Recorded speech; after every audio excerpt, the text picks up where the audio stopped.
నీ అవ్వయ్యాల ఇజ్జత్ పోయిందే భాగ్య. ఏమైంది? నేను తొవ్వంటి రంగు ఒక ఫంక్షన్ జరుగుతుంది.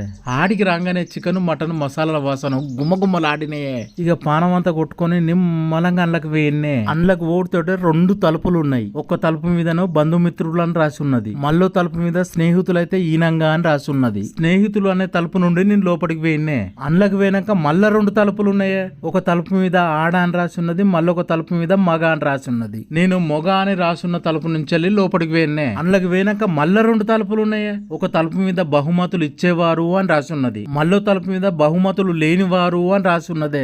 ఇక నేను బహుమతి లేని తలుపుల నుంచి వచ్చిన లోపలికి ఆ తొవ్వ కరెక్ట్ నడి రోడ్డు మీదకి ఉన్నదే. ఓర్ని అవ్వ తిరిగి తిరిగి మళ్ళా నడి రోడ్డు మీదకి వచ్చిందని అటు చూసిన్నే. అక్కడ కూడా ఒకటి రాసి ఉన్నది. ఏమని రాసి ఉన్నది? పిలువని డిన్నర్ కి వచ్చి బిర్యానీ తిందాం అనుకున్నావా, సప్లకింటికి పో అని రాసి ఉన్నదే.